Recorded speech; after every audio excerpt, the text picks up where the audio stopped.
Kharkov, Ukraine. Today is the 24th or 25th. I forget. I think it's Friday. The days are just, blending into one another, unfortunately. Hit me with a, where is Tiffany Dover, if you can hear me properly, please. Thank you very much. And by the way, sorry about yesterday. And yeah, I was just at the end of my tether. I was just so tired. For those of you who weren't here yesterday, I was going to do this exact same live stream yesterday. What was it, Thursday? And a troll started messing with my head and just breaking my concentration. And it was just like too many things to handle. Because yesterday I got actually some very good news on the money front, and that's always pleasant. But it's even when you get good news, sometimes it can be a shock. And I got some good news on the money front, and that was like I was a little bit surprised by it, but it was a good news, and I was sort of like taken aback by it, and that takes some emotional energy out of you. And then when I was doing the stream, there was it went on the fritz a couple of times, and that threw me off. And then the troll threw me off, and so I was like, oh fuck this shit. And so I killed it and deleted the two parts of the stream.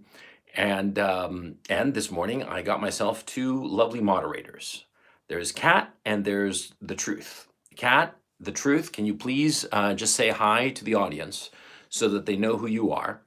Now, the kind of moderation that they're going to be doing is very light. They're just going to get rid of spam. If you guys want to argue and bicker among yourselves, feel free.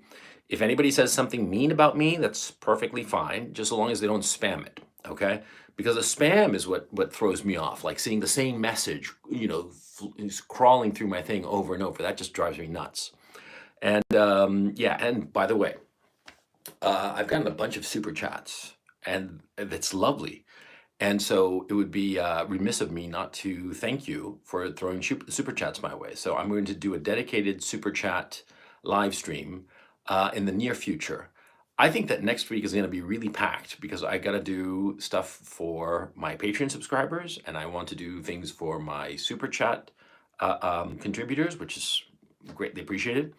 And so, yeah, I have to do I'm gonna have to work like a lot next week. And actually, thankfully, fingers crossed, things ought to be a little bit more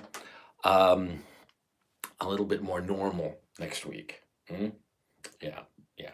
I'm not going to get into the war very much right now in this broadcast, but suffice to say, it looks like Mariupol has fallen to the Russians.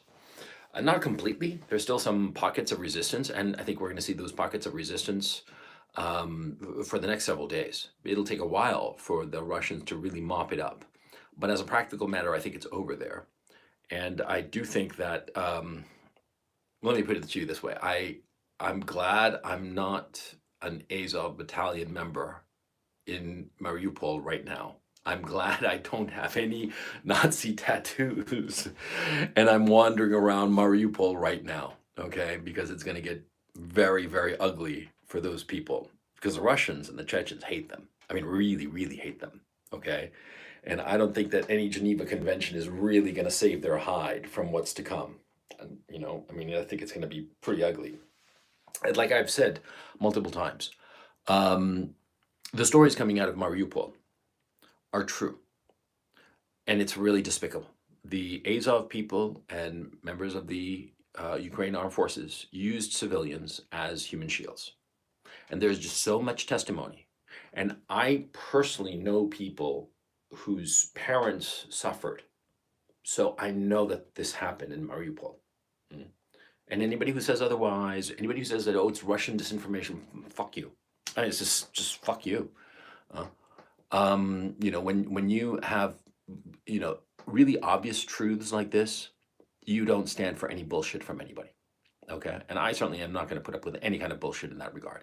And if anybody here says that, oh, the Russians were committing atrocities in Mariupol, mods, just ban them. Just ban them permanently.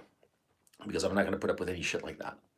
Because that was actually happening. You see, in the war, both sides say all kinds of things about the other side. They say that the other side is just like eating babies for breakfast. You gotta ignore it. Okay, it's just bullshit. Okay, and it's perfectly fine. It's part of war and propaganda. And so there's a level of bullshit that you tolerate. But when they actually do shit to civilians, and it's not bullshit, it's for real, then no excuse. No excuse. There's no excuse. And I guess I'm very adamant about this because, as I've mentioned before, both of my grandfathers were naval officers, and my old man was not in the military, but that mentality. And I grew up with uncles and cousins who were naval officers, and so you have certain standards in that regard, and they were very adamant about it. Military, fair game, but civilians, no, that's not acceptable.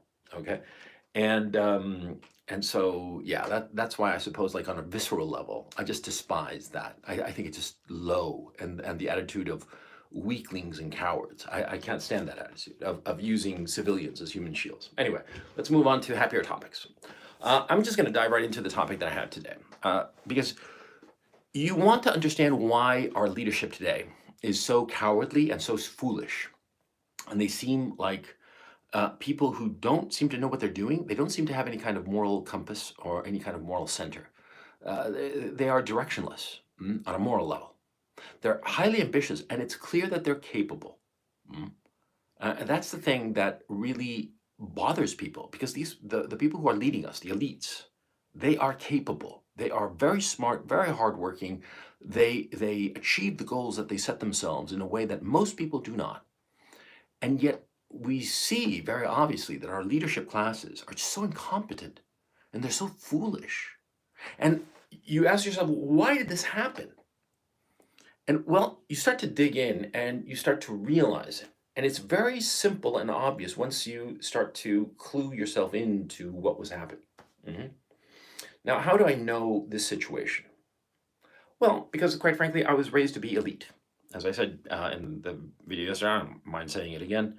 Um, I was raised to be elite in the sense that I went to the right schools. My parents were brought up, upper middle class, upper class, call it what you will. Basically, my family is aristocratic in Chile. And because of that, I was raised with certain expectations.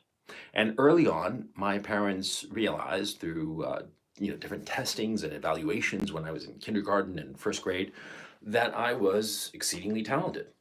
I was, just really, really good at math. The whole panoply. Yeah, I had a lot of IQ points. Simple as that. They tested me when I was a kid, when I was like in first grade, and over the years they've tested me several times, and I consistently fall between 3 and 4 standard deviations above the norm. That puts me in the 99.7 percentile or higher. Mhm. And I'm not saying this to show off. I don't need to. It's just the way it is, and I was born this way. It's not like something that I did. Okay, there are other things that I did that I'm much more proud of. The fact that I was born with brains isn't, it's just like there are some guys who are born with great athleticism. I have zero athleticism. And I admire them, but I don't envy them. And I realize that they were just born that way, lucky. It's good on them that they worked that talent. And so ultimately, what you're born with, that's fine. But what's important is if you take that talent, that natural born talent that you have, and work to develop it. And I'm much more proud of that fact than the fact that I was just born with talent.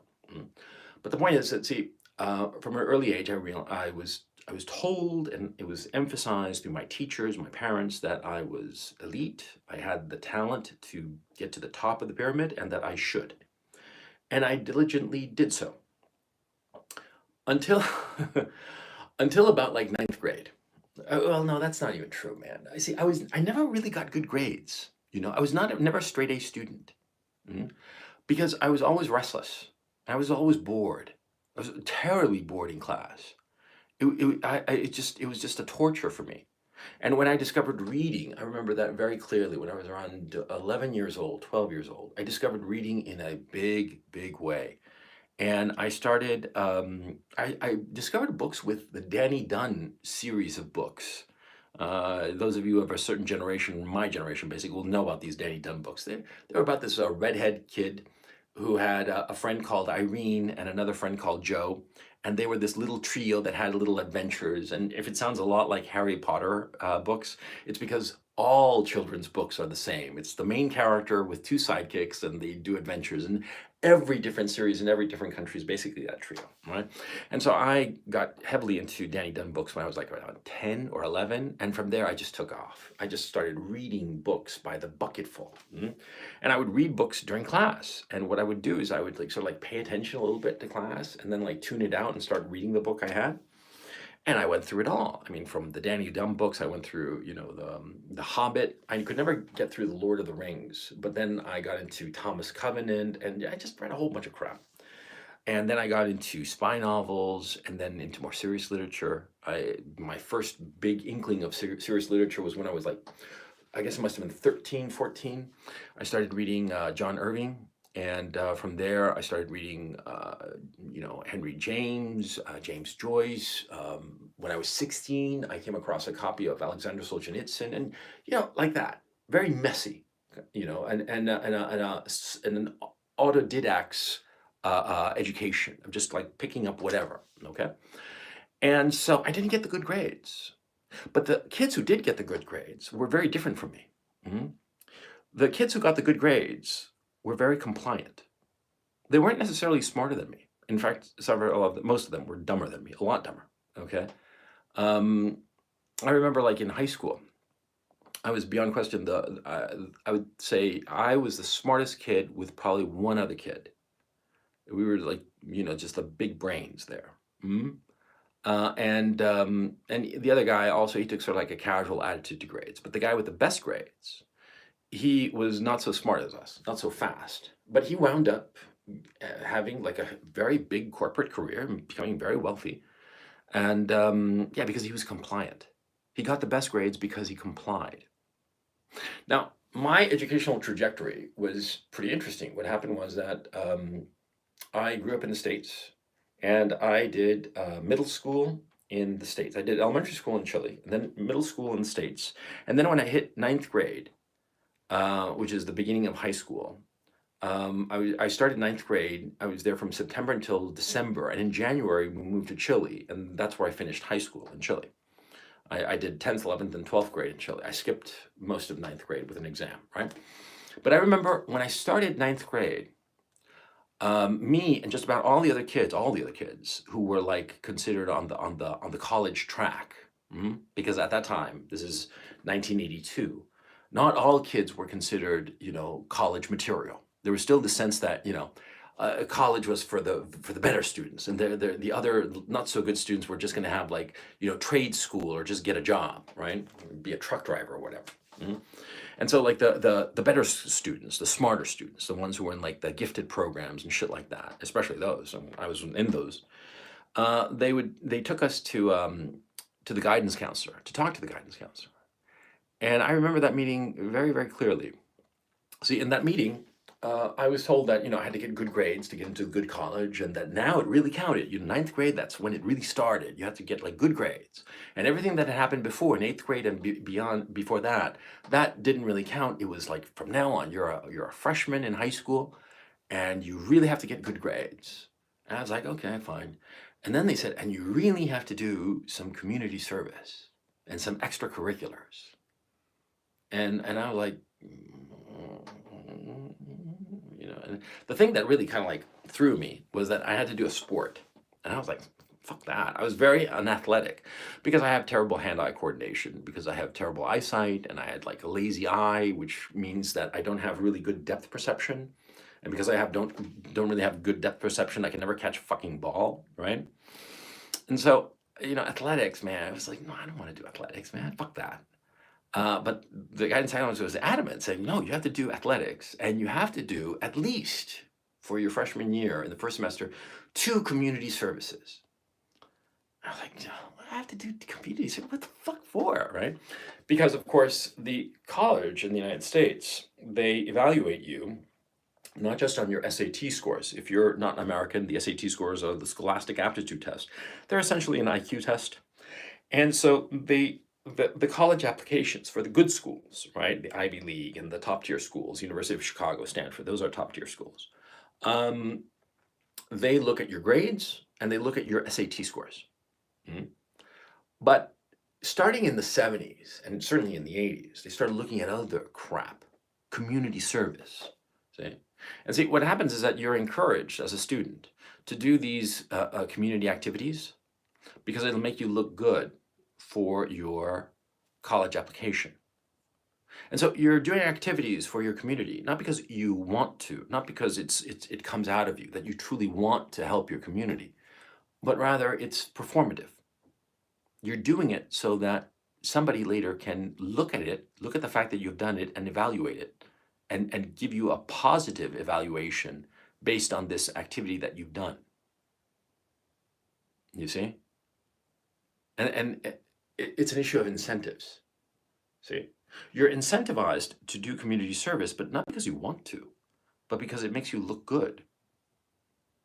And so you start trying to figure out a way of like, well, which activity would make me look really good? Like, okay, I remember one of the activities I did that in ninth grade, that fall of '82. I stood around in like this recycling center and receiving these crushed up soda cans. I don't know what the hell it was for, but I was very interested in it because I knew that I had to get like a letter saying that I'd done this and I had to do it like I think it was like 2 weekends a month, like every other Saturday for like 4 hours. I'd wait around and receive these Coke cans that were going to be recycled. This is way before the green movement. This is sort of like the incipient recycling and green movement shit, right? And people would show up with these cans and I'd receive them and I had like this little magnet to check to make sure that they were all aluminum cans and whenever there was a steel can, I had to go in there and pull it out and set it aside in the steel can bin, right? And it was like 4 or 5 hours Saturday mornings, every other Saturday morning. And I would get this letter at the end of the semester. And this letter, I had to take care of it. I was told, and it was performative. I didn't give a fuck about, collecting stupid cans. I didn't care about it. I just cared about getting that dumb letter that said that I'd done this community activity that my guidance counselor and the people that were supervising my education said was important for me to get into a good college, right? And then I moved to Chile and all that was moot. Oops.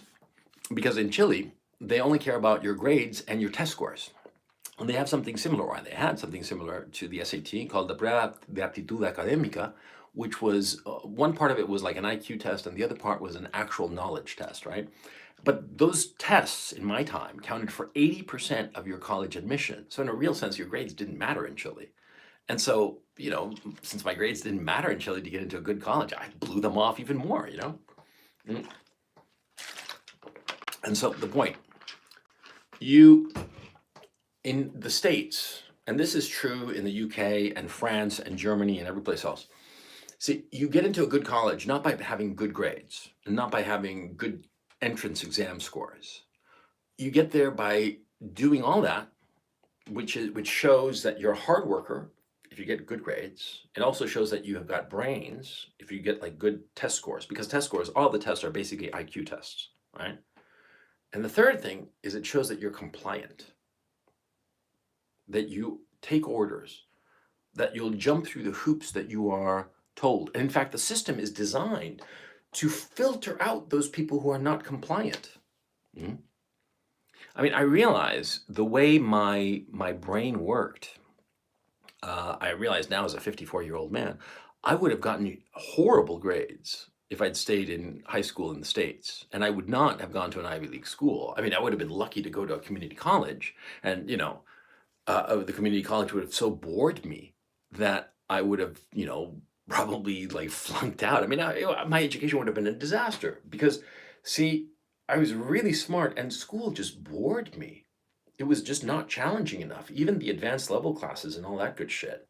And so because of it, I realize now the people who succeed in this system, they're brainy, they're very hardworking. Never doubt that. They work exceedingly hard, but they're compliant.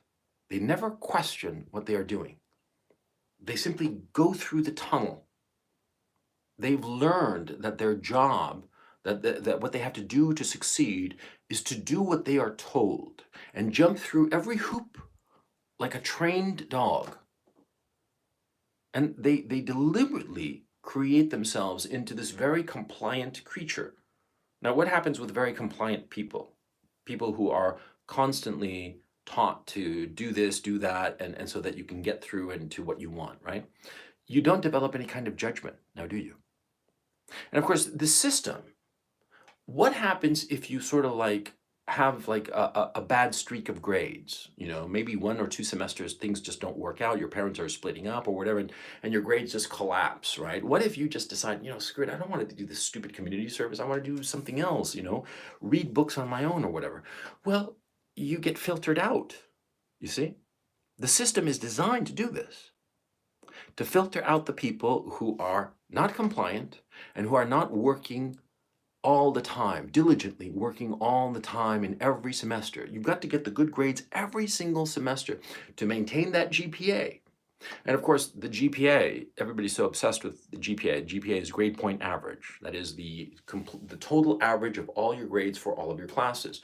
And so what happens if you're obsessed with a GPA, with that one number? What's your GPA for high school? For 4 years, you know, your entire academic career, 4 years, is reduced to one number, your GPA. And what do? You do everything in your power to protect that number. You want to maximize that number and never do anything that might hurt it. That is, never take a class that might bring down your GPA. On the contrary, you want to take all those classes that are easy, that will make you inflate your GPA. And so that's what the best students in American high schools do. And it's not the public schools, it's all the schools. But of course, the kids who go to the private schools, the good private schools, they have a little bit of an advantage because the people at the good private schools, they have a little bit more money, and so they have better counselors that can teach the student how to get into the really best schools, the best universities, okay? And so the students, they're brainy, they're hardworking, and incredibly compliant. Those are the ones who succeed in high school. And then they go to university, to college, right? And they go to an Ivy League school. I went to an Ivy League school because the way it happened was very simple. I finished high school in Chile, and I went to university in Chile to study a 5-year combined economics MBA degree. That's the equivalent, basically, in the States. And I went not once, but twice. I got kicked out both times. The first time, I failed 3 classes out of 7. Yeah, because I was chasing girls, man. I discovered how to get girls consistently. And I was chasing girls left, right, and center, right? And the second time, I blew off all of my classes. I flunked them all. You know, I got late a lot, but I flunked all my classes. And yeah, and that was the time, the second time, that I was into literature in a huge way. I was reading Madame Bovary, all the 19th century classics, and just totally blowing off university. I didn't give a shit. It was just so weird. I just did not care at all, okay? And so I flunked out the second time, and my mother said, look, if you're not going to be going to university, you're going to be either working or you're out of the house. I mean, come on, you can't be a bum. And she was right. And so I wound up teaching English, and I taught English, what was it, 86, 87? Yeah, I started in 88, and the first year was great because I was making good money, and I was partying, chasing girls, and I had cash. Unlike the other college guys or guys my age who were in college. I mean, I was 20 at the time, and I had lots of money from my stupid job as an English teacher. I taught English as a foreign language. But the second year, 89, I started realizing, whoa, is this what I want with my entire life? Because I started seeing the other teachers, and a lot of them were like me. They were like Chilean who had grown up in the States for various reasons, and so they spoke English perfectly, and so they were able to teach English as a foreign language, but they had, a wife and kids, and they had the same salary as I did, and they had this very, very,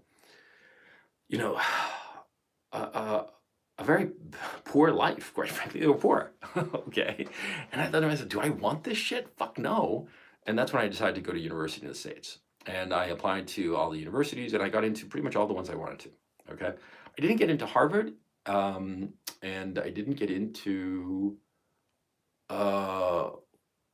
Duke, which is weird, because later I found out that, I got into Stanford, but I didn't get into Duke, but a friend of mine at Dartmouth got into Duke, but not Stanford. It was just, at a certain level, it doesn't matter. It's all just arbitrary. Anyway, I picked Dartmouth because they had this great computer program, you got a Mac computer, like it was required, right? And there's all these computing classes and shit like that, and I was kind of interested in that at the time. And then later I got bored because it was stupid. But there was like the computer shit, and there was a ski resort like a 30 minutes drive away from Dartmouth. And I thought, that's going to be great, man. It was. So anyway, that's why I went to Dartmouth. I mean, we all make stupid mistakes. But anyway, well, it wasn't a stupid mistake. I mean, Dartmouth was lovely. I had quite an interesting experience there, but that's not relevant for this conversation right now. The point is that I went to Dartmouth. I got my Ivy League degree, double major, history and philosophy, with honors, and a minor in English. And what was interesting was my first term at Dartmouth. I was taking a class on the origins of the novel. Now, when I got to Dartmouth, I was thinking to myself, I want to be a writer, okay? Because I'd gotten into writing in a big way before I went to Dartmouth, okay?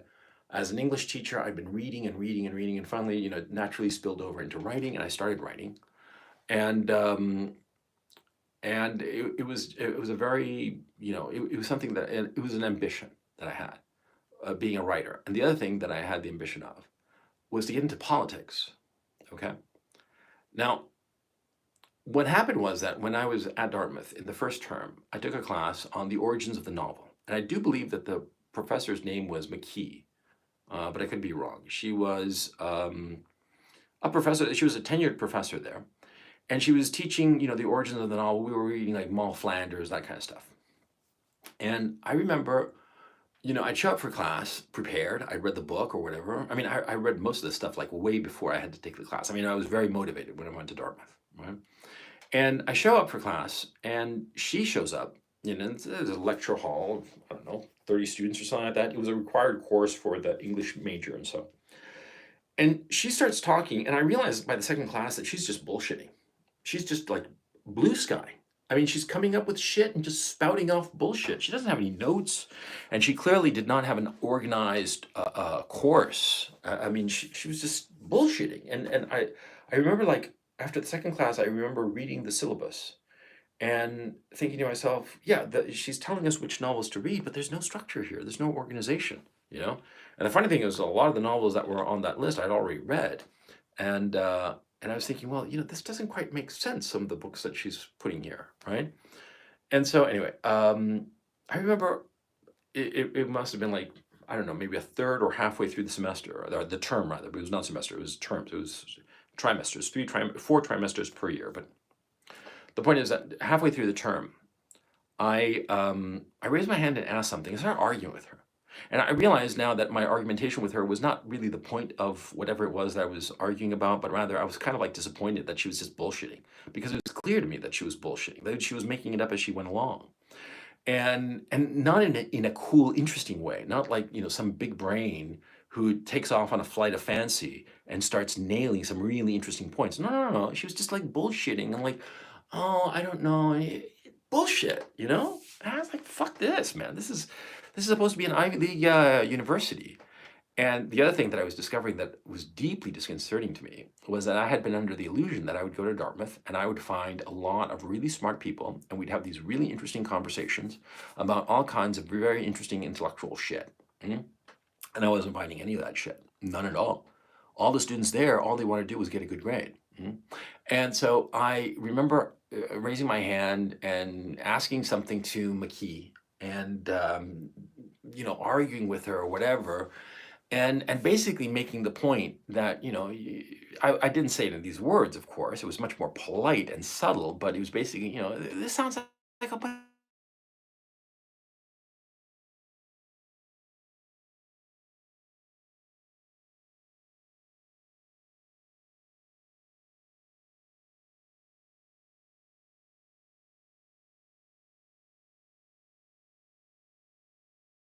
So we can get this shit over with.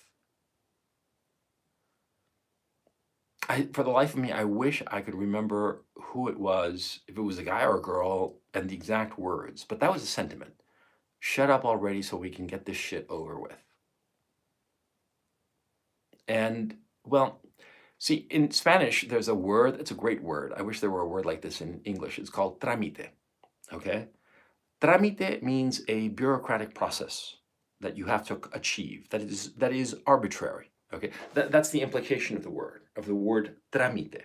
Tramite. Tramite.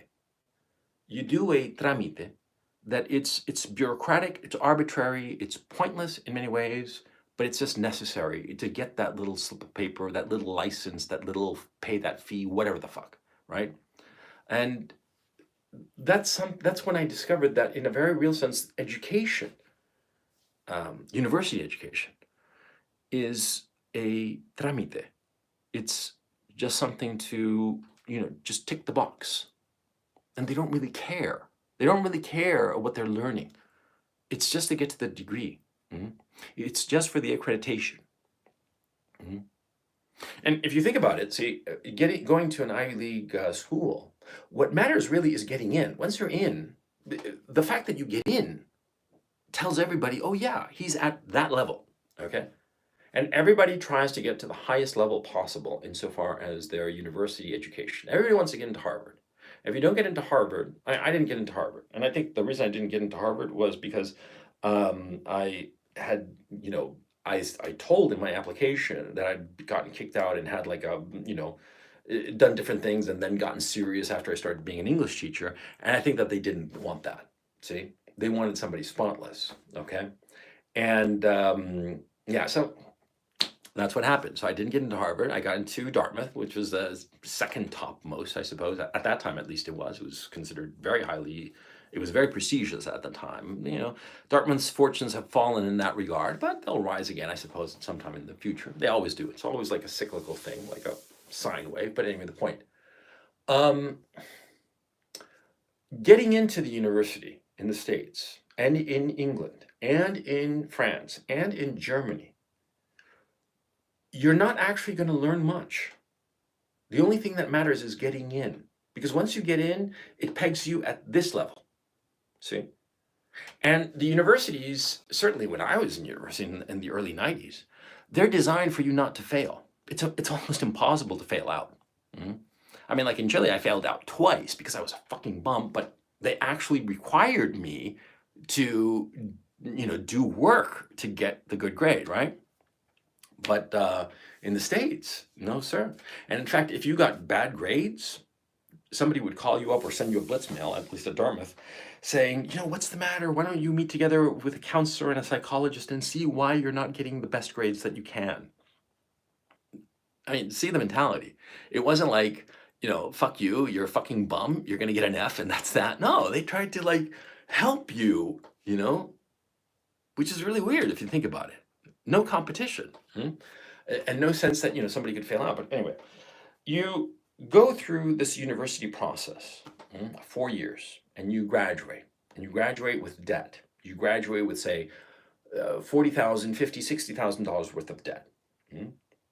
Now, when you're in university in the West, see, in order to get the good job, in order to get into the good graduate school program, like a medical school or law school or get an MBA or whatever, you have to have good grades. But just like in high school, you have to have like extracurriculars and other activities to make you stand out. And of course, it's more of the same shit. See, the fact that you went to an Ivy League university already establishes that you're smart, and you have to take the LSATs or the MCATs or whatever other test, which is basically, again, to confirm the fact that you have high IQ points. And then, you have to have a good GPA, which confirms the fact that you're a hard worker and that you're shrewd enough to take classes that don't hurt your GPA. I mean, like in my own case, I took all kinds of classes that did hurt my GPA, but that taught me a lot. I remember I took classes in statistics, and I remember I took a class in engineering on chip design, which was a fucking nightmare, but I learned a shit ton, and it really helped me out. Paradoxically, it helped me out in philosophy, which is the other thing I was studying at Dartmouth. And I took a history of the Mongol Empire with this, nightmare woman, Pamela Crossley. She was a nightmare because she was such a fucking tough grader. And of course, with her, I truly learned about the Mongol Empire. It was a great fucking class. She's a great teacher, man. And I really regret not having taken more classes with her because she specialized in Chinese history, and I wasn't that interested in that. I was more interested in Russian history, but that's not important. The important thing is that I learned so much from those difficult classes that lowered my GPA. The other students who were much more shrewd and who were thinking, they were thinking ahead. They were thinking of like, oh, MCATs and getting into the good MBA program and the good law school, right? They were protecting their GPA, just like the kids in high school. Mhm. And so they were taking the easy classes. Um, there was a quip at Dartmouth. It was you wanted to take rocks, stars, and oceans. Rocks was Geology 101, or Geology 1 rather.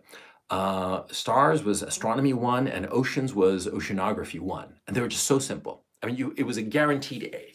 Mhm. And everybody knew it. Rocks, stars, and oceans.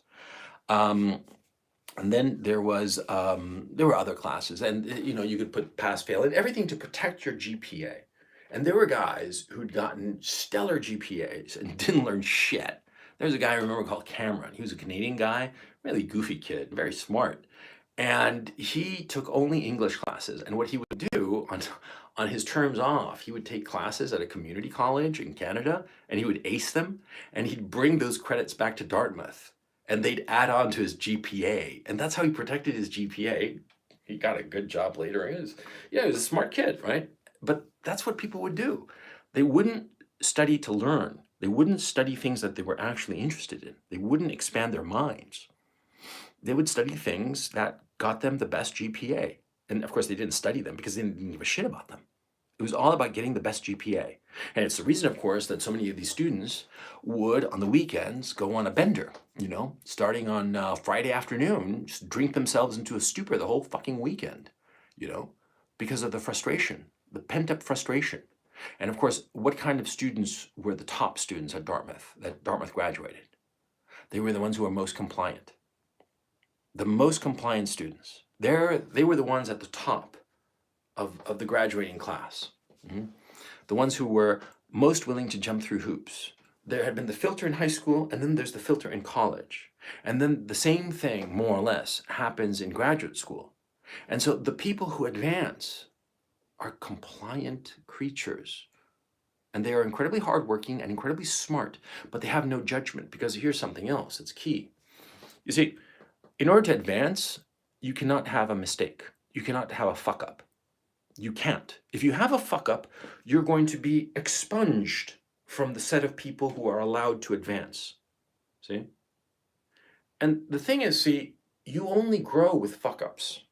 You only grow as a man, as a woman, as a human being by screwing up, by making mistakes, sometimes horrible mistakes. Horrible mistakes that, you wind up covered in shit. But because you're covered in shit, you realize, oh. And the thing is, too, and something that as a middle-aged man, I understand very, very well. You see, I never learned from my successes. And on top of that, many times the successes gives me a false sense of invulnerability, a false sense of brilliance. Because when you succeed, there are so many factors that are necessary for any success. And they all have to align perfectly. And when they happen to align perfectly, after the fact, when you look back, you can't tell what was really under your control. And you can't tell what was the determining factor. But when you fail, what happens? Well, you see all the little things that were necessary to achieve success, but they didn't happen. There was one or two of these elements failed, or maybe several. And maybe some of those elements were under your control, and some of the other elements were outside of your control. They were a matter of luck. See? And it's only in failure that you can recognize that. And it's only in failure that you can look back at the different steps that were necessary in order to achieve a success that did not happen. And you can see, oh, I fucked up here. This thing that I did is why I failed. And when you do that, many times you will look at that step that you failed to take or took incorrectly or fucked up somehow, and you will realize, oh, I didn't do this properly because of me. And you start looking at yourself to understand, why didn't you do this particular step or these various steps in a way that would have gotten you the success that you were looking for and craving for? You see what I'm saying? When you fail, It's like when you have an engine and it's running smoothly, all these different parts are operating in synchronicity, and they all operate so smoothly and perfectly. But when the engine doesn't work, well, you start troubleshooting it, right? And you start troubleshooting it and you find the part that's broken, or find the part that's not properly installed, or find the part that the piece itself is weak and brittle and prone to failure. And you replace that part, you realign it, you fix it, and you understand the engine better, much better. You understand a broken engine 1,000,000 times better than a smoothly running engine.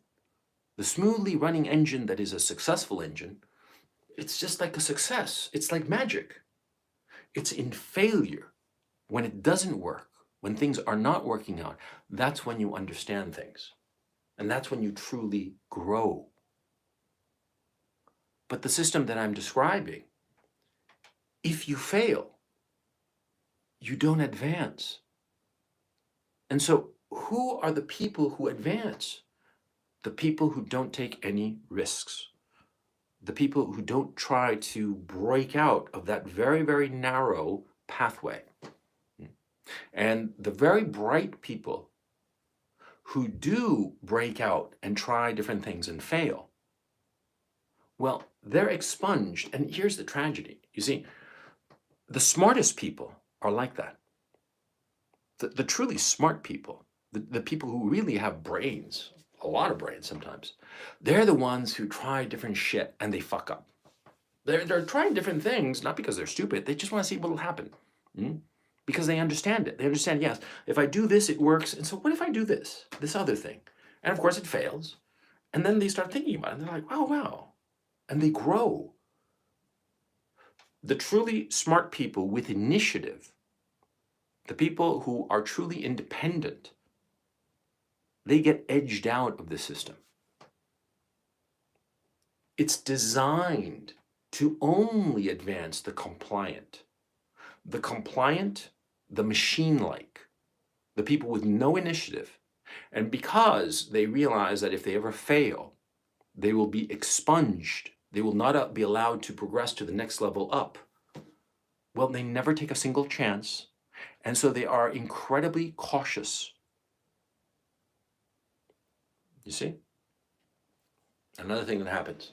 See, this system that exists, it rewards people if they do like everybody else does. Or let me phrase that. It rewards people if they do like everybody else does and things work out, and it doesn't punish them if they do like everybody else and it goes south. For example,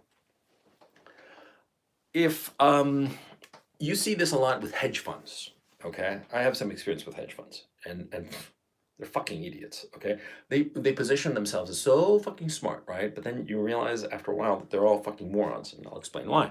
See, hedge fund managers, you know, and chief financial officers of hedge funds and whatnot, they invest the exact same way that all the other hedge funds invest. And do you know why?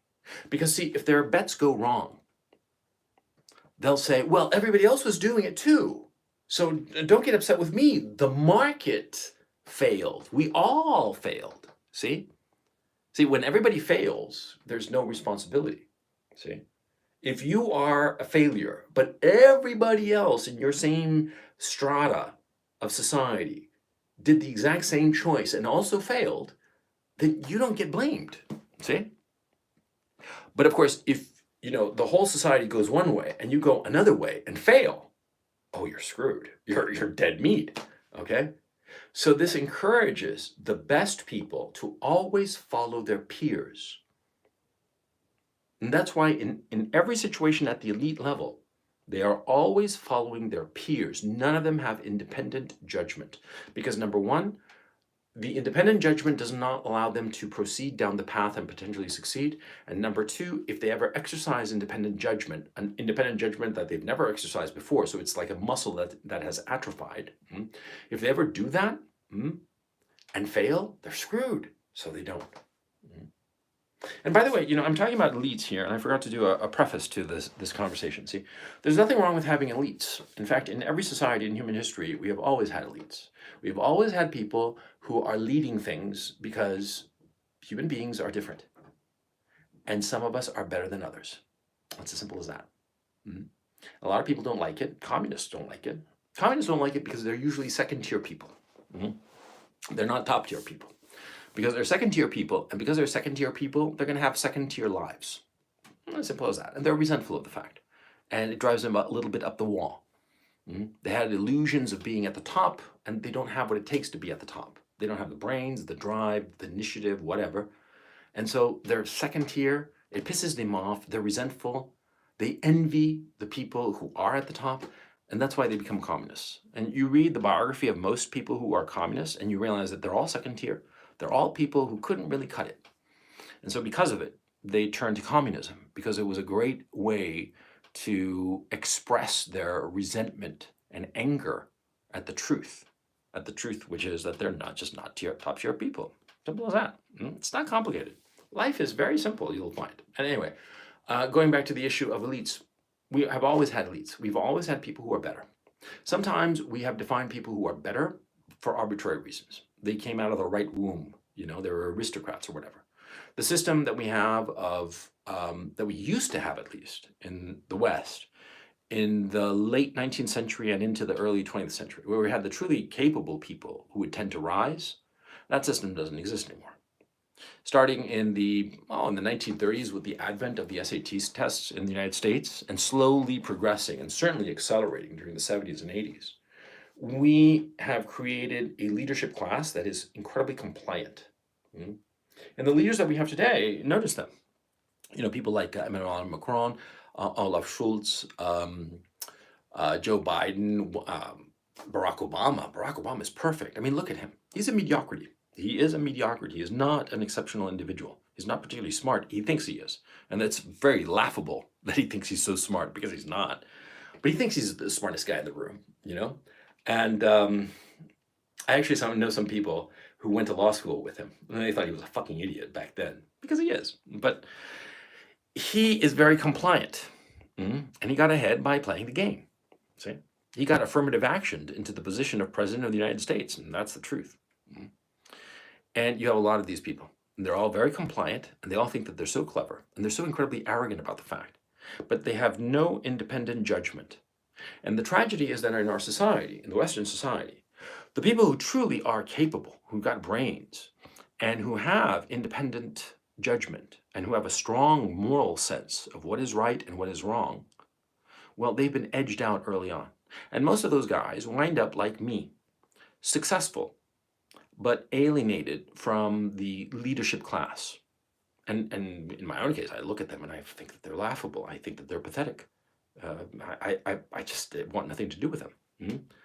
But the moral independence and the moral outlook is the next key issue.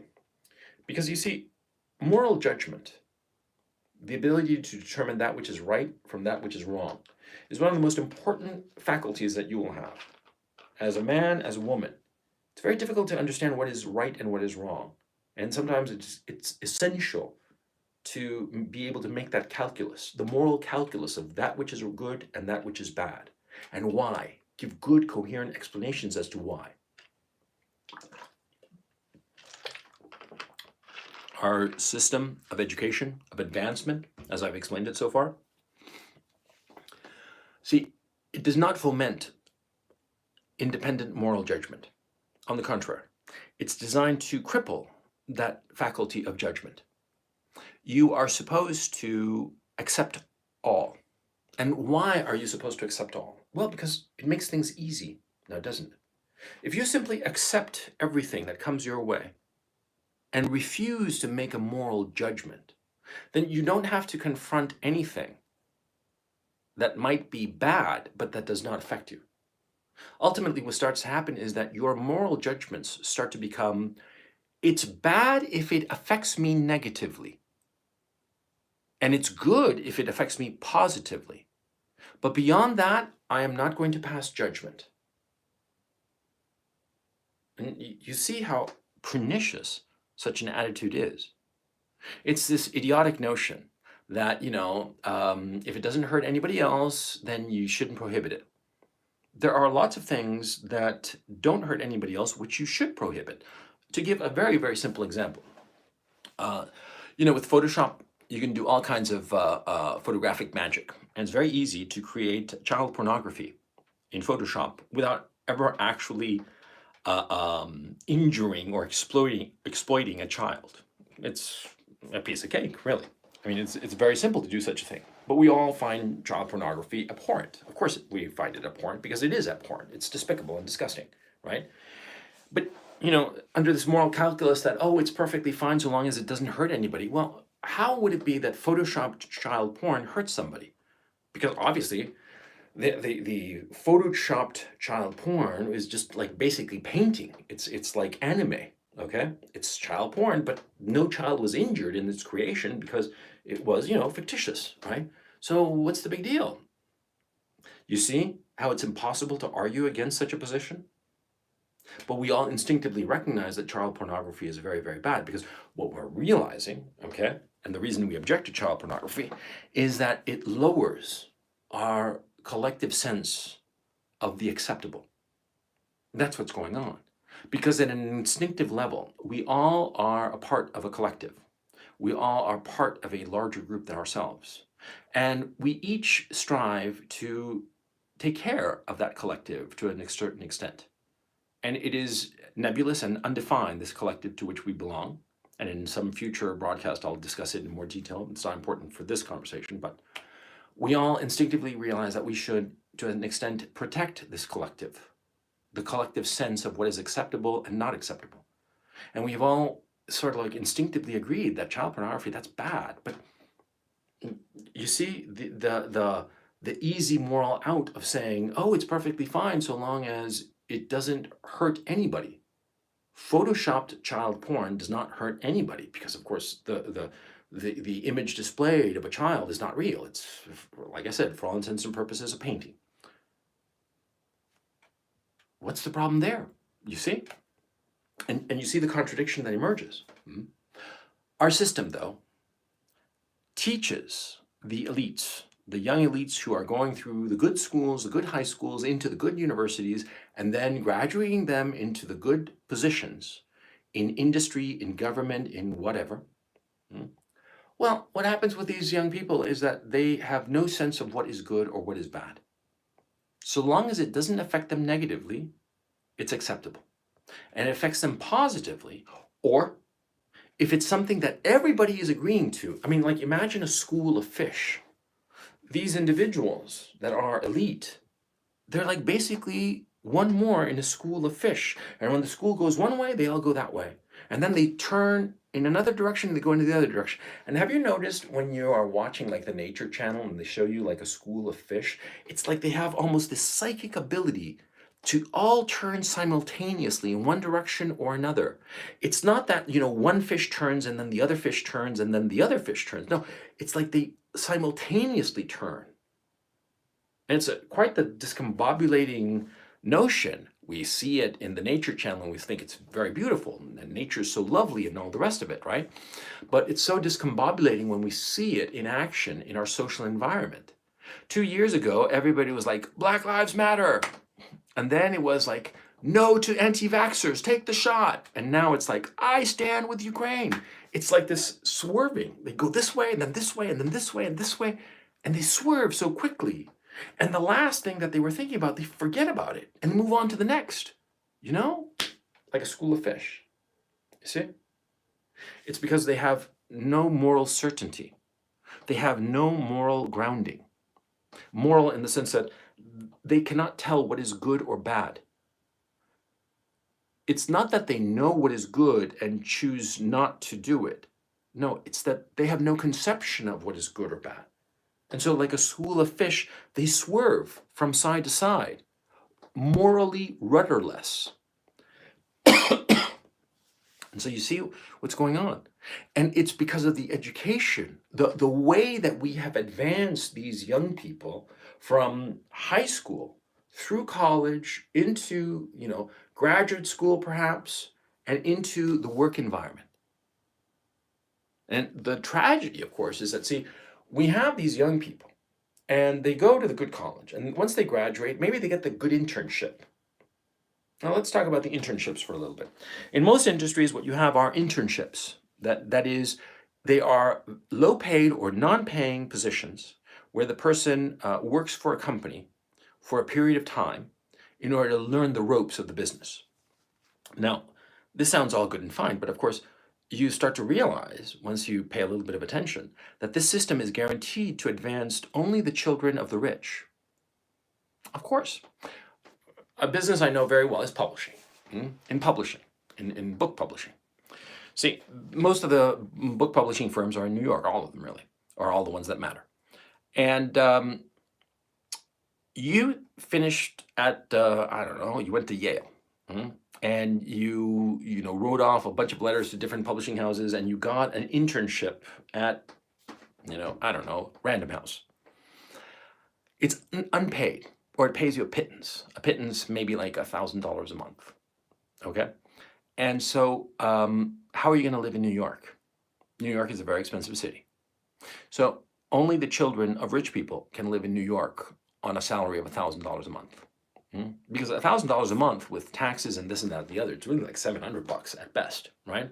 And so to live in New York, just in a crummy little apartment, okay, you're talking, you know, between food and transportation and entertainment, oh, good $3,000 a month. Who's got the money to give you, you know, $2,000-$3,000 every month? Rich people, you know. The median, the average income of a family in the United States is $50,000. Okay, and you're talking of having little Bitsy or little Johnny working in New York and an internship, and you need to shell out $3,000 a month. That's $36,000 a year, and this is $36,000 that you as a parent are going to be shelling out after you've paid your taxes, right? So you have to be making a good shit ton of money to be able to afford this. You see what I mean? And so who's got that kind of cash lying around? Rich people. And so it's the children of the rich who are incredibly compliant and who have grown up in the system of jumping through hoops and being very, very compliant and working very, very hard, but never doing anything that they are interested in. And under a regime, a moral regime of never objecting, never taking a moral stance against something that might be to the detriment of the group, to the detriment of the wider society. They're the ones who get the internships. And once you get the internship, you're going to get the job. I mean, so long as you do a fairly passable job at the internship, you're going to get offered a full-time position. And once you do, you're on your way, on your career in publishing. And the same goes for the entertainment business, you know, working at, say, some talent agency, or, you know, in engineering firms, architectural firms, all kinds of different industries have essentially the same system, where the companies, the industry rather, is outsourcing its apprenticeship program to the rich parents. So only the children of the rich advance in the system. And what happens with the children of the rich? I myself am a child of fairly well-off people. And I can tell you, we're kind of fucking shallow. And, you know, we grow up in a bubble and we don't even realize what it is to really work, to really be scrimping and saving a few nickels and dimes in order to pay for rent or food or gas. We don't know such problems. In my own case, I learned them because I became independent and, you know, I went through some pretty shitty times in my time. Yeah. When I moved out to LA after Dartmouth, right, trying to make it as a screenwriter, holy fuck, man, I was broke as fuck. One time, I was running out of money. I took all the cash I had, which is piddly. I filled up my gas tank, set aside money for a carton of cigarettes, and figured that I'd have to go approximately 10 days with $5, $5.82, I want to say. And I went down to the supermarket. I bought the biggest bag of rice that I could possibly get. I ate rice for 10 days straight. And I would go to a Burger King near where I lived. I lived in South Bentley Avenue near Venice Boulevard. And I went up to the Burger King that was right around the corner. And I stole like a bunch of these mayonnaise and ketchup packs. and I would squirt them in the rice that I made every day for my meal. I had like one meal every day. It was this big pot of rice, white rice, and I'd squirt the ketchup and the mayonnaise and mix this shit up. And that was my meal, man, until I got my next paycheck, you know? I was working at a temp job, you know, it was a job at Disney actually, but not a cool job at Disney. It was just filing television contracts. But anyway, the point is that, see, that taught me shitloads. Okay, that taught me, you know, what's life to like to have a rough life. But see, these children of privilege, they don't know that. They've never experienced that, and they get ahead by pleasing the adults around them. And so they do. They please the adults around them, and they never make a mistake, and they comply with every requirement, no matter how absurd or pointless or senseless. They never even object to something, even when they realize that what they're doing is not particularly smart or clever or good. And that's the worst part. They never object. They grow up and become extremely passive because they simply say, well, that's the way things are. And, you know, just shut up already and let's get through this. And so these people who are young, people ask, you know, how come women aren't having families of their own? Very easily, because they've all been socialized into this regime. And they think that this is the only way that life should be led. They have no other idea of how to live life. They've never even considered the question because they've been taught not to ask questions.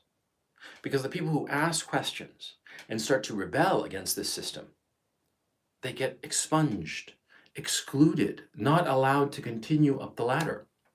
You see? It's designed to get rid of the most capable people and maintain the mediocrities, the people who are slow on the uptake, the people with no independent vision. And that's why our leadership class, intelligent though they are, then they are intelligent, they have IQ points, and hardworking though they are, and they are hardworking, they work their asses off. They're pathetic. They're pathetic because they have no moral judgment. And they don't even realize what they lack. It's like one of those children born without arms that doesn't realize what it is to be born without arms because they've never had arms. And they think that everything is hunky-dory. And they don't understand what they lack. In fact, they tend to think that other people are in the wrong. Other people are fucked up. Now, of course, this system of education, of advancement of these broken people, because they are broken, such compliance, you know, such a willingness to surrender your independent judgment, it speaks of a broken person, a person that is fundamentally unsound. Because, see, it's not an issue of rebelling, okay? Rebellion for the sake of rebelling is just stupid. Rebelling in the sense of seeing how things are and wanting them to be better, that's acceptable. And I refer back to the story I was telling before about being in Professor McKee's class. I'm almost sure her name was McKee. In that English class about the origin of the novel. And I'm in that class and I'm asking her, I'm pushing her, I'm rebelling. And the question I was making, I don't recall what it was or what specifically was, but I remember thinking at the time, no, this is reasonable. What I'm asking is reasonable. I want an answer. Why is she bullshitting us? Why does she give us like meat to chew on and not this popcorn fluffy bullshit? I remember very clearly having that thought. And I was discouraged by the other students, let alone by McKee. I mean, she didn't take kindly to me at all. I mean, after like the third or fourth time that I started asking questions, she would just like roll her eyes and say, "Yes, Mr. Lira," and like, just like, like that kind of mocking kind of thing. And she did like that like 2-3 times. And after that, I just tuned out, I tuned out and I got a decent enough grade, I suppose. I don't remember what grade. I didn't really care about the grades I got at Dartmouth. For me, it just irrelevant. I was just interested in actually learning shit. And I realized in that fucking class, I didn't learn anything. That's why eventually I stopped doing my major in English and just allowed with the coursework I had, I just got a minor. It was just like, okay, fine, I'm not going to do the major, I'm going to do a minor. And I studied history instead of English, because I was going to do philosophy English, instead I did philosophy history. And I wrote my thesis in history. I had a really good time in history. History was great, but I'm rambling. The point I want to make, these people who advance, they don't have any kind of moral curiosity. They're broken people, but the system that allows them to advance has made them this way. Or perhaps not made them this way, but rather selected them. Selected the people who are fundamentally broken, or the sociopaths. Because you see, the sociopath, he is a person who has no sense of empathy. And he tries to advance by mimicking what others do. And there you go. The system, like the school of fish, they're all mimicking each other without any overall leadership, okay? It's just happening spontaneously. And that's the thing that's unnerving to people who are outside of this school, because they see the school of fish and they say, man, it can't be that it's arbitrary, that they're just swimming randomly. And I'm telling you, man, they are. I was there. I was one of the little fishies, okay?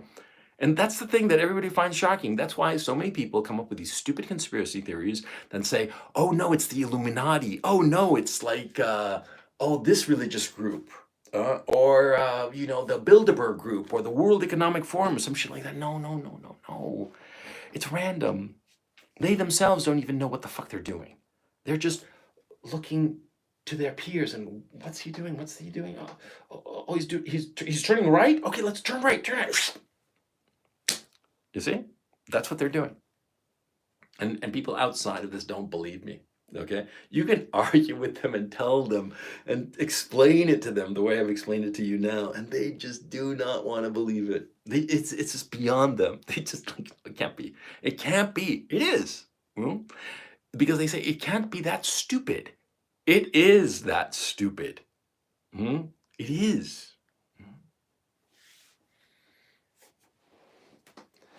And so what happens when these people get to positions of real leadership?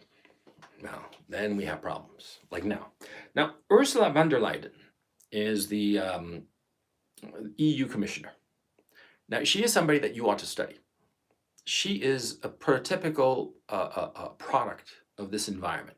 Even though she's German, she is a German aristocrat. She's one of those horse girls. You know the type, right? She got into riding real young, right? As a way to vent her sexual emotions, right? And get over her fear of men. And that's why horse girls ride horses, okay? And, she is very well placed, all the right schools, right universities, very compliant. She jumped through every hoop growing up. I mean, you could tell, just look at her. She jumped through every hoop, and she was finally rewarded with this prize, with this little treat, which is, president of the EU or EU commissioner, whatever the fuck their terms are. It's an undemocratic regime. It's a government it's a government by bureaucracy. I think it's the first time in history that this has actually happened. Dumb fucking Europeans, man. The Euro weenies, man. They're just so fucking dumb. But anyway, and they call it a democracy. That's the funniest part of it all. It's a rule by bureaucrats. That's what they got. Chat, help me out. I forget the name of the system of government where it's a rule by bureaucracy. But that's what the Europeans got. And they designed it themselves. They have no one to blame but themselves. Anyway, the point about Ursula. She is prototypical. And she has no sense of what is the smart thing or the dumb thing. And so what happened was that, the Russians decided for various reasons to invade Ukraine. And here we are. And so she decided to push all of these sanctions following the Americans, because the Americans decided to do the sanctions. And so she follows their lead, because remember, schools of fish, they all turn in the same direction, all at the same time. And what happens is that the measures, the sanctions packages that the Europeans are imposing on the Russians, it's going to hurt the Europeans. It's going to break their economies. It's certainly going to break Germany, no question, And they're going to have rolling blackouts, and their people are going to go cold in the winter. Oh, yeah. You can see it. It's also going to blow out their currency, not to mention the fact that they're going to lose huge market share insofar as their luxury cars and other products of their industry in Germany and the European Union as a whole. It's a fucking disaster, and anybody can see this. This is not me having a particularly heterodox opinion about the situation. Anybody with even just a little bit of common sense can tell you that this is going to happen, and anybody who says otherwise is a shill. They're just lying. Okay, but see, they're about to blow out their economy, but they could see this. Anybody reasonable could see that this would happen, and yet they refuse because they don't. And this is a key issue of the leadership classes. They do not have the ability to put themselves in the shoes of the other guy.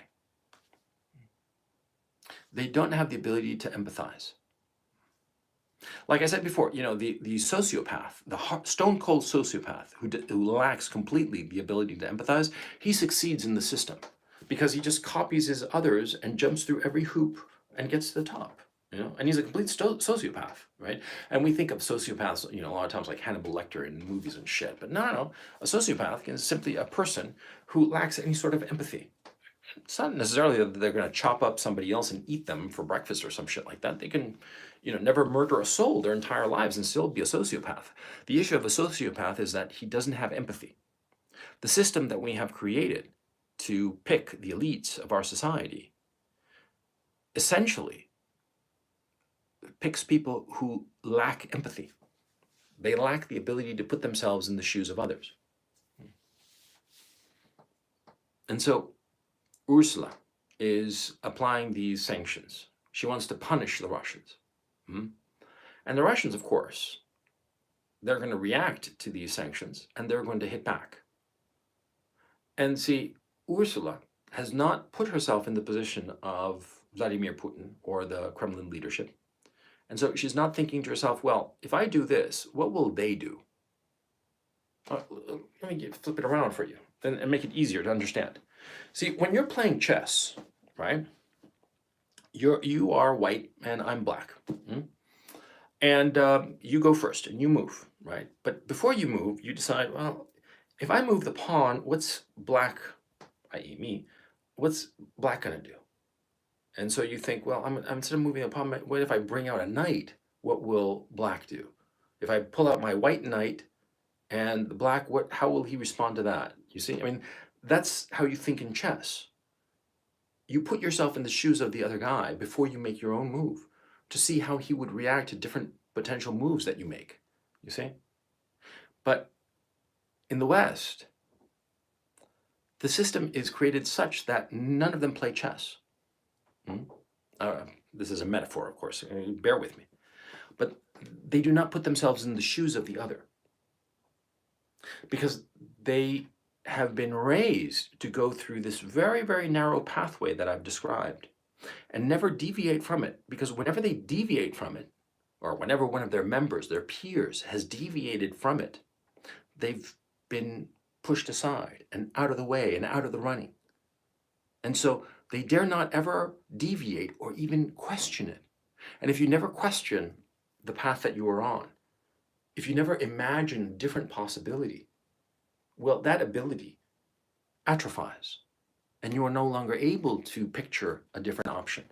And so what you do is that you simply act without considering what the other person is going to do.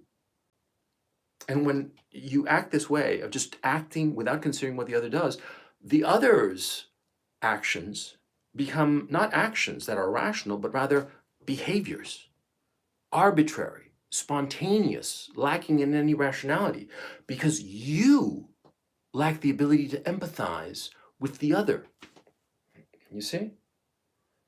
And it's a very subtle human thing, but it's essential. When you're driving in your car, you're on a highway, you're on the freeway, 4 lanes, and you're on the second lane from the left, right? And you're driving along, you're going at a fairly healthy clip, and there's a car ahead of you. And you're coming closer and closer to it, right? And that car ahead of you, he's driving along, he glances in the rear view mirror and sees you, right? And what do? You come up to him and then you You check your own rearview mirrors and you gently swerve off to your left to pass him. Mm? And that driver that you're passing, he glances at you coming closer, and all of a sudden he sees you veer a little bit, and he knows your intention. He predicts it because he puts himself in your own shoes. And he says to himself, oh yeah, that guy behind me is about to pass me. And what does he do to this at this information? Does he accelerate? Does he swerve into the left lane to cut you off? No, because he understands the relationship. He understands that he's going at a certain pace and you're going at a certain slightly faster pace, and you want to get ahead of him. And so you're going to gently drift to your left lane, pass him, and probably gently drift back into the right lane. And that's how the interaction will play out. And it seems very trivial, the interaction I've described. But it all depends on both parties understanding the intention of the other. Now, insofar as driving a car, this is very simple. But what happens with more sophisticated interactions? If you have developed by going down a very, very narrow path where any kind of deviance from that very narrow path leads to your complete failure, if you then graduate into a world of peers where all of you have to make the same decisions, or else you'll wind up alone and therefore sort of like cut out and vilified, well, then you lose the ability to determine what the others are doing, because you're a school of fish. All you know is to turn when the others turn. You see?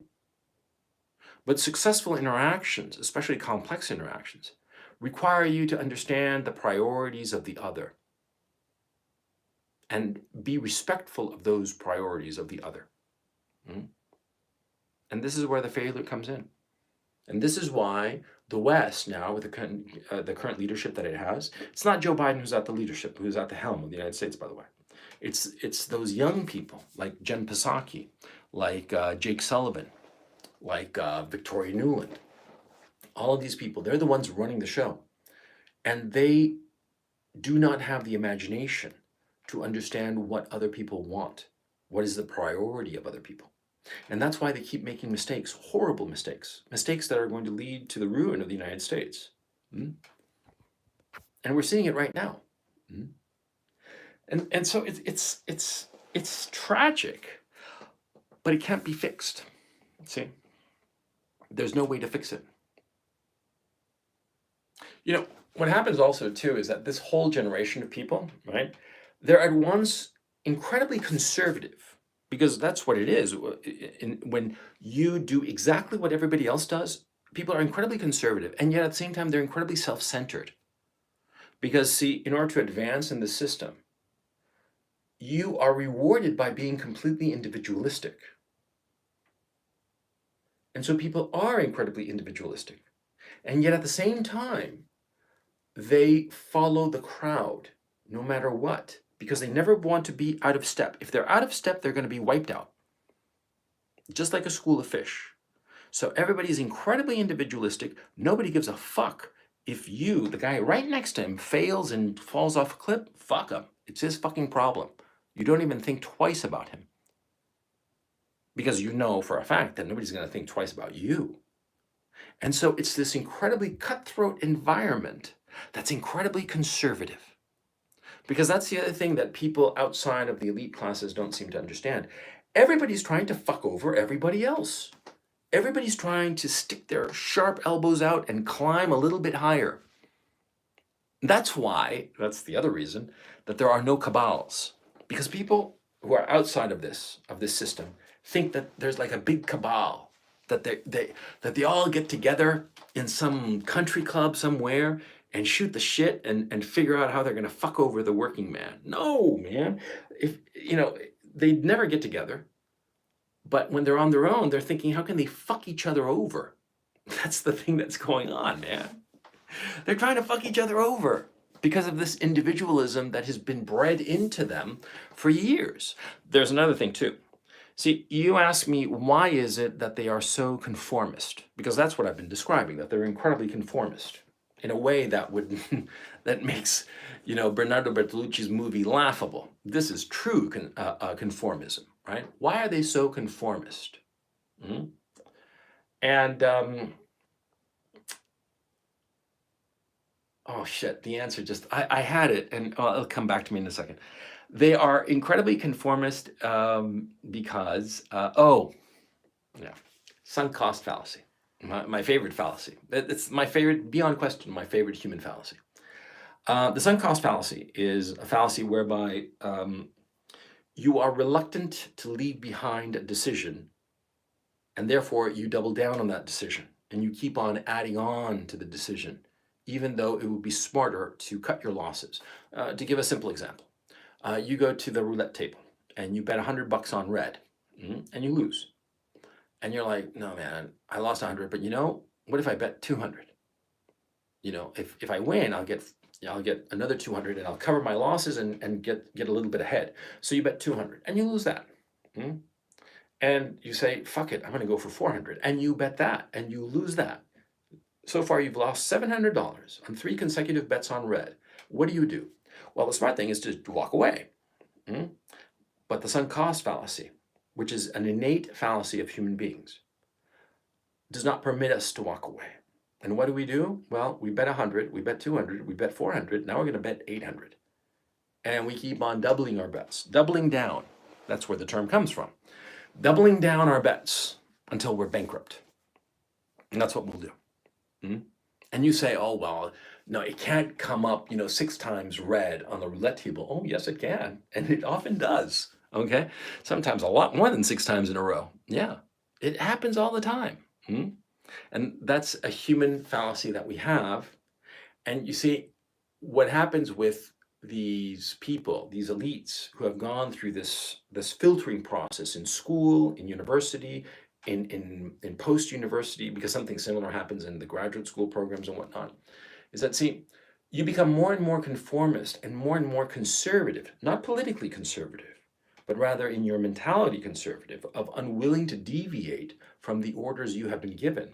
Because you see, you've invested so much time and effort to get what you have, and you have so much debt for what you have. Like I said before, you go to university in the United States, and it's no trick at all to wind up graduating with $40,000, $50,000, $60,000 worth of student loans for a 4-year BA program. And that's like on the low end. You can go even higher. 100, 120,000 is not unusual. And if you add on, like say another, I'm just making a number up, say another 75,000 for graduate school, plus the 50,000 you had before, that's $125,000 that you have in debt. And the interest is tick, tick, tick, tick-tocking away on that number. And so what happens? You say, for the sake of argument, you went to college and then you went to law school and you graduated, and you are with $50,000 worth of debt for college and another $75,000 debt for law school. That's $125,000 total. And what are you going to do? You're going to be a lawyer, right? You're going to work at a law firm, or you're going to. That's the most likely course, right? And so you work at a law firm. And are you going to do anything that might jeopardize your career? No, because you've invested so much in being a lawyer. And you have so much debt, and you have to pay that debt. And so you start paying it, right? And with each dollar that you pay, it's more of a weight. It's more of a reason not to change your profession. In fact, it's not only a reason not to change your profession, it's a reason to protect your profession and your standing at all costs. You become more and more conformist and unwilling to break away. Now, a lot of people have wondered, how come doctors in America did not tell the Centers for Disease Control that they weren't going to follow their protocol, that they were going to try out different protocols? It's for this reason. You see, the doctor in the United States, he went to college, he went to med school, and all the various programs and all the rest of it. He's got a mountain of debt. For doctors, it's not unusual to hear that they are an MD and have $250,000 worth of debt, if not more, sometimes $500,000 worth of debt, which it seems insane to me, but well, there you go. So these people, they have this enormous mountain of debt. They've invested so much of their time and energy in being a doctor that they will never risk it, not even for the life of their patients. And they could realize that giving them this medication or that medication will save their lives. But if it goes against the professional licensing board, if it puts their career in jeopardy, if it puts in jeopardy this enormous bet they have made on being a doctor, then they're going to let the patient die. They're not going to give him the medicine that they might actually know will cure the patient. They're not going to give it to him if the CDC or the licensing board or whatever tells them not to. They'll be too afraid. You see? And you see how it makes doctors so conformist that they won't treat the patient. They will let the patient die, knowingly die, in order to protect the investment they have made in their career. And we saw that happen. And the people who are not doctors don't understand it. Why didn't these doctors do something? They could have used this medicine, that medicine, and we would have had a lot more people who survived. Well, now you know. See? And it makes complete sense. It makes a horrifying sense, but it makes sense. It's rational. See? People don't act arbitrarily. People don't decide one day, I'm going to not give people the right medication. I'm going to go and invade a whole other country just for shits and giggles. No, people don't act that way. They always act for a reason. And when you put yourself in their shoes, usually the reason is really, really fucking good. The doctor who does not prescribe the medicine that they know will help the patient, they're thinking to themselves, I've got John Doe here. He's a 60-year-old man and he's dying and, from this disease. And I know that if I give him this medicine, he'll probably survive.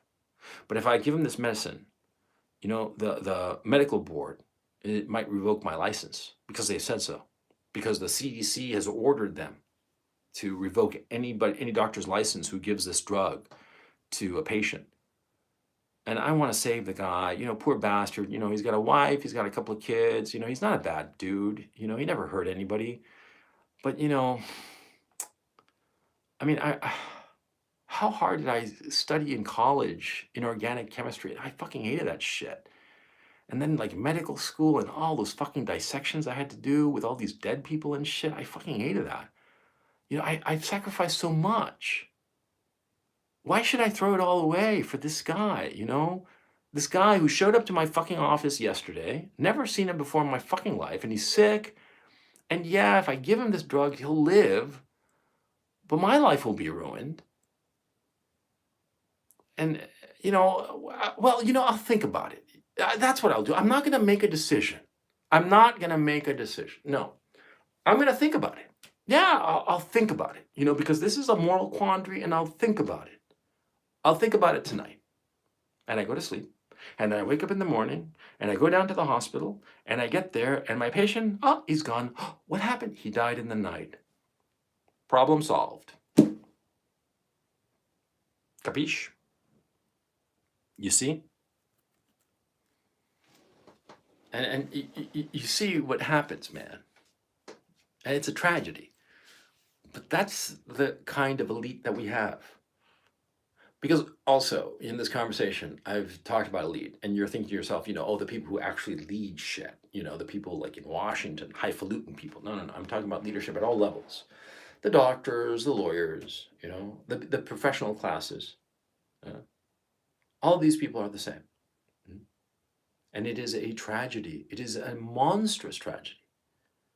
And I think the worst part for me is that fundamentally these people are not stupid. And like I said before, they're not lazy. They are very, very hardworking people. And had they been educated in a way that was more forthright and more morally honest, we might have had a much better society. But they weren't. And there's no way to change them. And the greater tragedy still is that there are so many people who should have been the leaders of our society and who are not. They did not rise because they were expunged at some point on the ladder. Like I explained before, in my own case, had I stayed in school in the United States, in high school, I would have been just shoved aside. it would have been a disaster for me. I would have had like probably no college education, no degree at all, maybe, perhaps, who knows. But the point is, see, I wouldn't have been accepted to an Ivy League school. Oh no. The only reason they accepted me at Dartmouth and the other Ivies and top tier schools is because, I was a little Latino kid from South America, very exotic. And I sent them a copy of a novel I'd written, an experimental novel that I eventually published, actually. Yeah. To some acclaim, I might add. And so, they figure, oh, he's like a writer type from Latin America. That sounds pretty cool. And so that's why I went.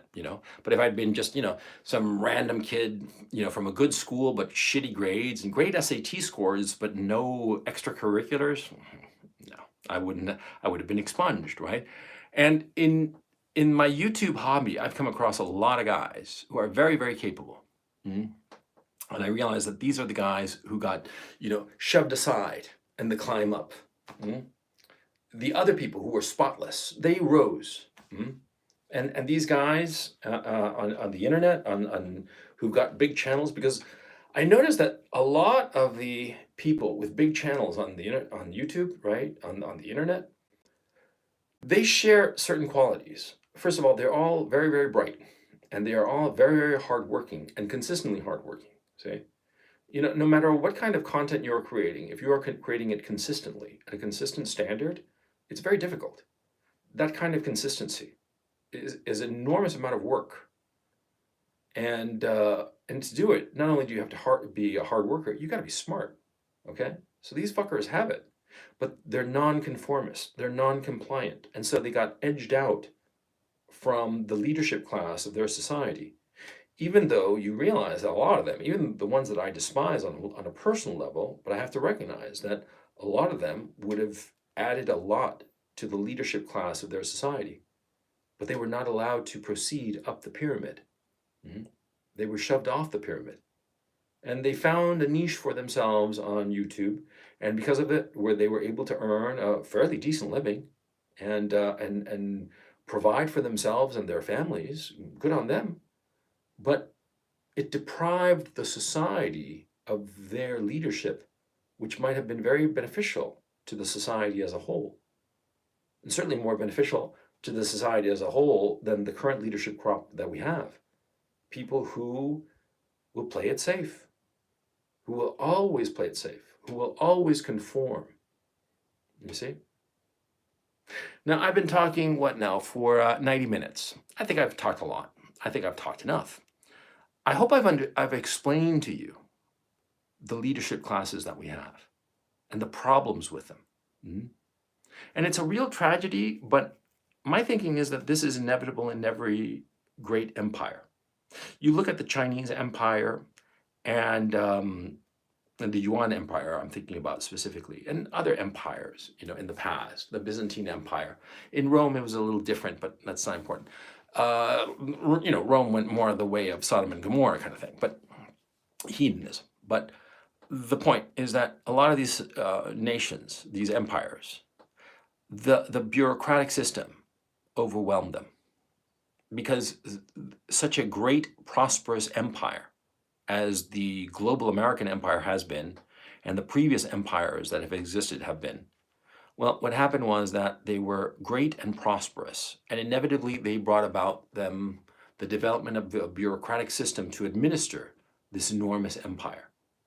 And in order to find the people who would run this bureaucracy, you wound up creating a system very, very much similar to the one that I've described, the one that we currently have. One that rewards intelligence, hard work, but compliance and conformity, and a lack of moral vision. Now, we are about to experience probably the most catastrophic financial downturn in global history. Certainly nothing that we've experienced in the last 400 years. I mean, offhand, I can't think of a larger financial collapse. It will be a civilizational collapse. Globalism is over, okay? And this collapse, it's not going to be in one fell swoop. It's in slow motion, but it's already started, and there's no way to stop it, okay? And it's because of these incompetent leaders that I described. They went ahead and they put all of these sanctions on Russia, without realizing the damage that it would do to their own economies. And now they're about to do the exact same thing on China. See, because they don't know how to put themselves in the shoes of the other. All they know how to do is club them with a stick. Okay? And so they're trying to club the Chinese and the Indians for that matter with the same club that they used on the Russians. And of course, what's going to happen is that India and China are going to wind up becoming friends, and they're going to iron out their disputes, especially on the issue of water rights. And what will happen because of that is that China and India will cement a strong, mutually beneficial relationship. India and Russia already have a very strong relationship that is decades old, and the fact that India is not sanctioning Russia and is not denouncing Russia is, in fact, the reason that the West wants to sanction India and is pushing India into the arms of China. Now, China and Russia have very strong ties that China has self-consciously been developing over the last 25 years because the Chinese leadership, for all their flaws and the fact that they are, authoritarian with totalitarian tendencies, they are very wise in terms of thinking of the long term. And they recognize that Russia is their primary partner, the partner for the centuries. Centuries. It is. And that's why the Chinese and the Russians are allied and there's no daylight between them. And they are going to march together and they're going to bring on India now that India and China are ironing out their differences. And that trio is going to be the nucleus for the future of humanity. It really is. And Europe will once again become the backwater, which it historically has always been. It's only been in the last 400 years, which is a fraction of human history, that Europe has been of any importance whatsoever. Before that, it was just a fucking dump yard, just a shithole. It's going to go back to being a shithole with pretty monuments. It's going to be like Bruges, okay? Bruges is beautiful, but a shithole, and America.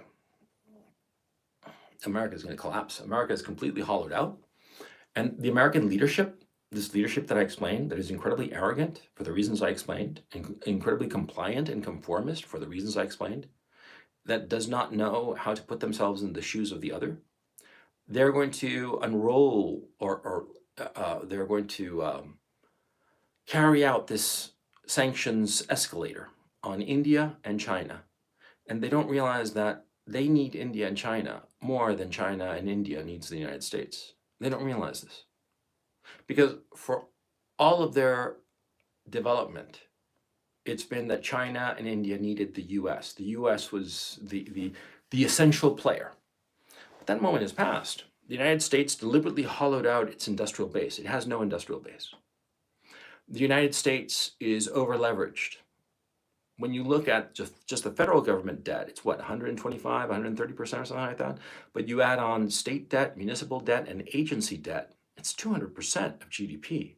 The United States, were it a country, it would be getting an austerity package from the IMF, for crying out loud. America's broke. And now the only thing that's been propping up this whole architecture, the financial architecture of the United States, its ability to survive with this monumental debt, has been the petrodollar. And that's being systematically kicked out from under it by its own people. The ruble is going to be the great currency of the future. The ruble, of all the currencies, unbelievably though it may sound, is going to become the reserve currency because the Kremlin controls Kazakhstan, Belarus, and Ukraine, and Russia. And those four countries account for 40% of the global export market in wheat, and another huge percentage of barley, another huge percentage of oil, another huge percentage of uranium, aluminum, nickel, neon, all kinds of stuff. The ruble is going to become the reserve currency, which is unbelievable as far as I'm concerned, but there we are. The American leadership class, these young people, or not so young people, I consider them young because they're only in their 40s, but these people who are running shit now, that were educated the way I've explained, they don't even see this. They don't even realize it's happening because they've grown in such a narrow road, in such a narrow pathway. And the structures that have held up around them, okay, they don't realize how fragile they are. They don't realize what sacrifices were necessary to build such structures that have allowed the prosperity that exists in the United States today. And so what happens is that these leaders of today, the Jen Psaki's, the Ned Prices, all these fucking morons, the Anthony Blinkens, they're knocking down these pillars. They don't seem to understand that it's the pillars that hold up the whole structure, the structure that advanced them, the structure that gives them the privilege and comfortable lives that they lead. They don't realize that they themselves are knocking them down. And nobody's going to save them. Yeah. I mean, it's a real tragedy. And the people who have the capability to do it, I mean, like a guy like me, a guy who got, shoved out, edged out early on, right? Do you think that I'm going to like step in and try to help out and solve this problem? Fuck them. Fuck them, Let their whole fucking structure collapse on their heads and bury them. I'm going to take care of myself. I mean, you didn't want my help back in the day. I moved a little bit outside the norm and you edged me out. Now I'm going to help you? Fuck you, buddy. All the capable people that got edged out over the years, over the decades, they're going to watch. And they're going to leave the West. And already I'm hearing from certain people, fans, and they're talking about moving to Russia because they recognize, we can always feel the winner. We always know. We always know we can always sense the wave that's coming. And we're all surfers. We all want to ride that wave. We don't want to be on the dead dud wave. No, we want to ride that big one, right? Yeah. Anyway, I hope this has helped you out. I hope it's given you a sense of what's going on. Like I said, to the all the super chats, I'm going to do a dedicated live stream just to the super chats because I very much appreciate it. And I thank you very much. Yeah, the reason I don't do it now is that I don't know how to do it on my phone. How to call up just the super chats so I can let me see if I can do this real quick. No, it's empty. Great.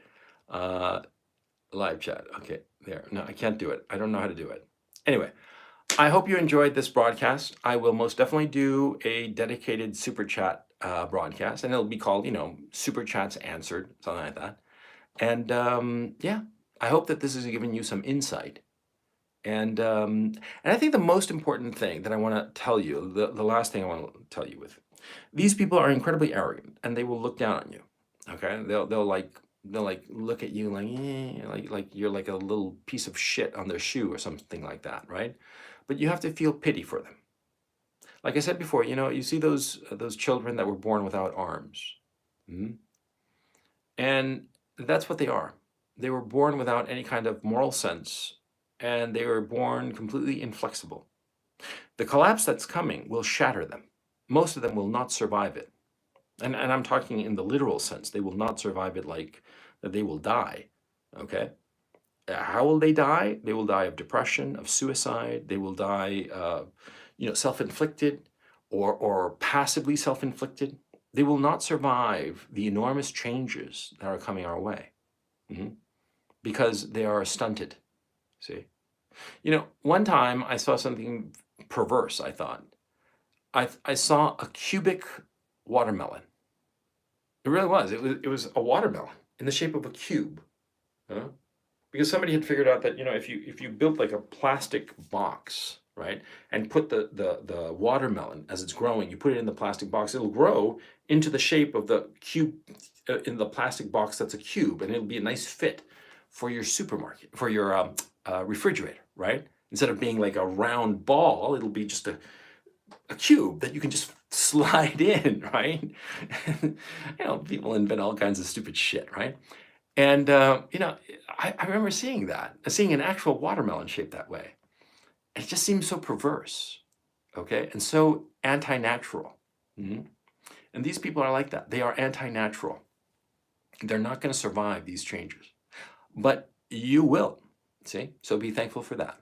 And when they sort of like look askance at you and look down on you, just know, you don't have to say anything or yell at them or throw a tantrum or be pathetic. No, but you'll know. And knowing often as not is enough.